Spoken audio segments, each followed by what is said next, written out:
Implanté en lieu et place d'un marché d'intérêt national, de friches industrielles, l'ensemble de Lyon Confluence représente 150 hectares. Entre Saône et Rhône, les Lyonnais assistent à un doublement de leur centre-ville.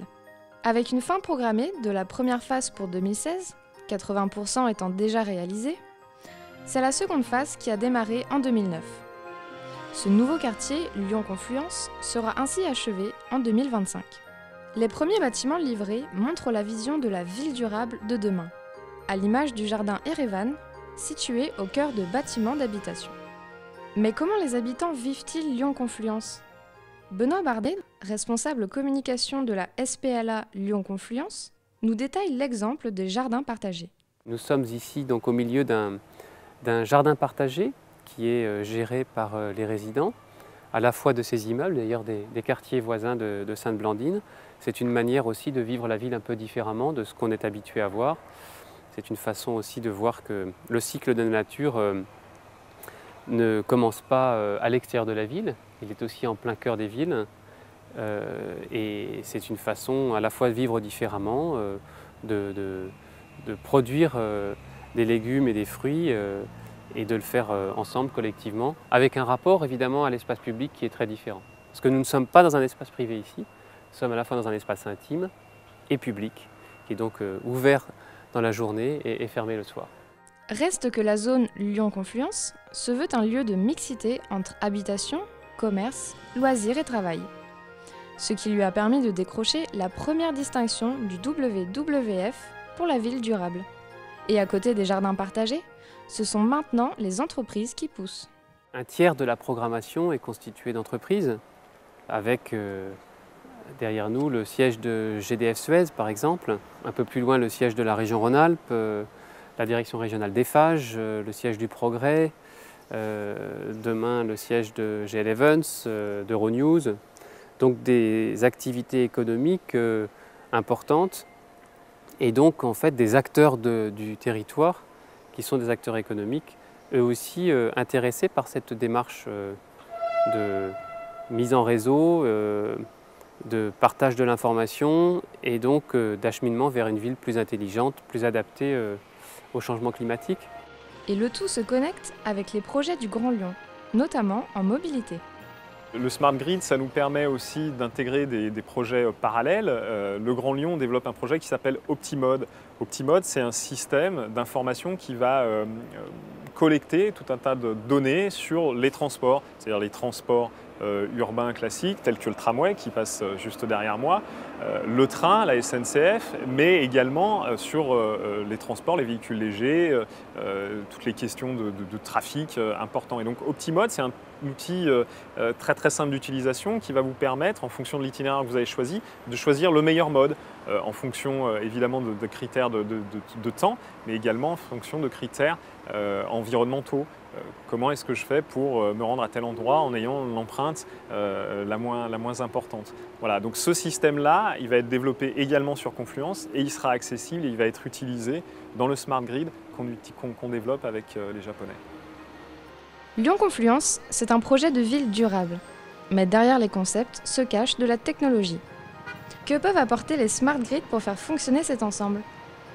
Réponse de Maxime Valentin, responsable technique à la SPLA Lyon Confluence. Dans le Smart Grid qu'on développe sur le territoire de Confluence, aujourd'hui notre objectif c'est de s'atteler sur deux grandes thématiques. La première c'est l'énergie, de voir comment effectivement à partir de bâtiments à énergie positive tels que l'île OP, on peut avoir un territoire à énergie positive en développant justement ces bâtiments à énergie positive, en développant d'autres systèmes comme des réseaux de cogénération et également de voir comment on peut gérer la consommation. Donc l'idée c'est de mettre en relation, cette fois-ci à l'échelle du territoire, la production et la consommation. Donc ça c'est le premier volet. Le deuxième volet du Smart Grid, c'est la mobilité. Donc on a effectivement avec le Grand Lyon un partenariat sur un projet qui s'appelle Optimode pour aider les citoyens à utiliser cette application qui se mettra en œuvre sur le site du Grand Lyon pour améliorer la circulation et les différents modes de transport.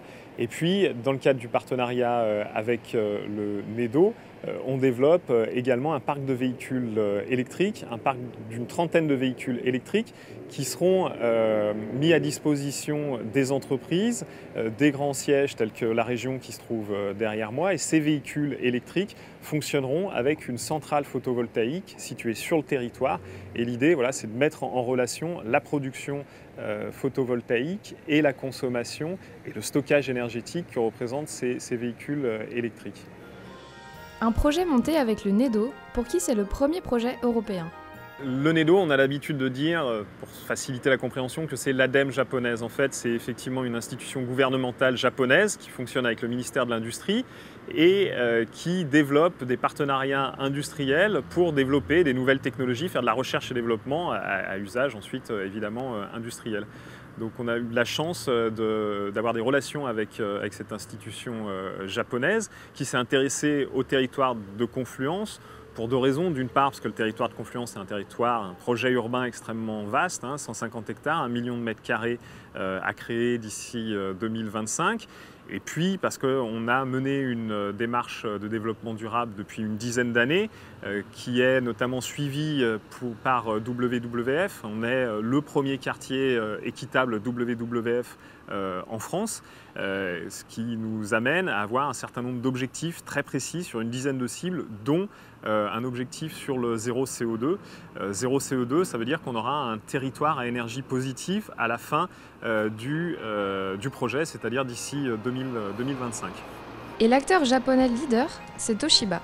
Alain Kergoat, directeur marketing stratégique Smart Community Division, nous donne les 4 piliers mis en œuvre. Le projet démonstrateur qu'on appelle Lyon Smart Community est exemplaire à plus d'un titre. D'une part, par l'étendue du spectre d'activités que nous allons couvrir. Il recouvre 4 piliers. Le premier pilier, c'est le développement d'un bâtiment à énergie positive. Donc, comme son nom l'indique, c'est un bâtiment, ou plutôt un ensemble de bâtiments, puisqu'il s'agit de 3 bâtiments qui couvriront une surface de plus de 12 000 m², dont la spécificité est d'être multi-usage, donc à la fois pour le tertiaire, pour le résidentiel et pour le commerce.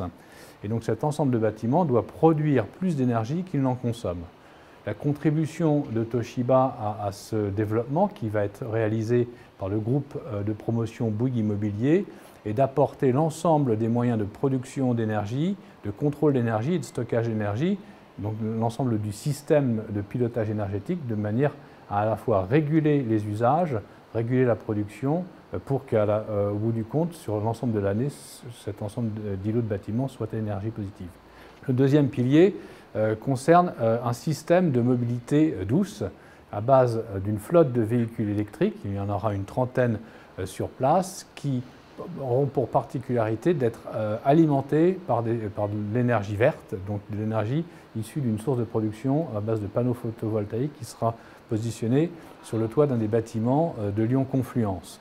Le rôle de Toshiba dans ce programme va être de s'assurer de l'équilibrage entre les besoins énergétiques des véhicules et la production énergétique des panneaux photovoltaïques, de façon à s'assurer que lorsqu'un client va réserver son véhicule, la batterie soit bien chargée, s'assurer également en vérifiant auprès de RDF pour la charge rapide, puisqu'on mettra des charges rapides pour ces véhicules, que le réseau peut supporter à ce moment-là la charge rapide du véhicule, donc l'ensemble de l'équilibrage énergétique de cet usage de flotte de véhicules électriques.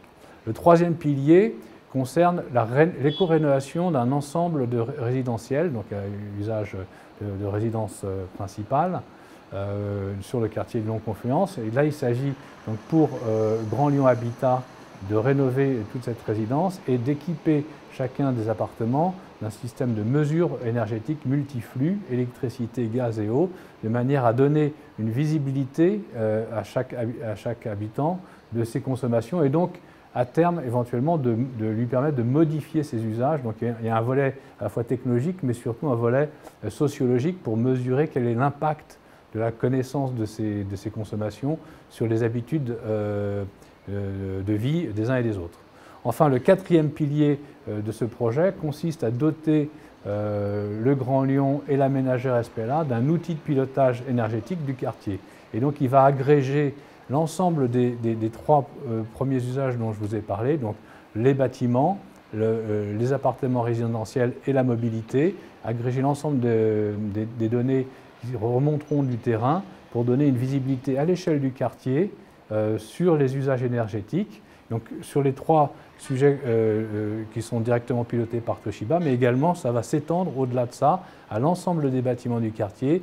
Et donc c'est un véritable tableau de bord de pilotage pour le quartier et pour la ville, pour mesurer, comprendre et planifier et édicter donc des politiques futures quant aux normes et aux standards à mettre en œuvre au niveau notamment des bâtiments résidentiels et également des flottes de véhicules. Une mutation qui pousse Lyon à se développer vers les Smart Cities. Jean-Roger Régnier, président de la commission aménagement du territoire de la CCI, y voit plusieurs avantages. C'est vrai que Lyon a une origine très industrielle, de différentes façons. Des industries qui ont traversé les temps, dont le textile, dont l'industrie chimie, donc un certain nombre de choses. Et si ces industries aujourd'hui ont des mutations, de nouvelles techniques et technologies apparaissent et Lyon a vraiment l'ambition de rester actif dans ces nouvelles technologies. On pourrait citer par exemple dans la ville de demain et la gestion de l'énergie, Lyon et l'agglomération a plus de 5 projets concernant la gestion des réseaux électriques, ce qu'on appelle aujourd'hui les smart grids, avec 5 projets différents et différents opérateurs.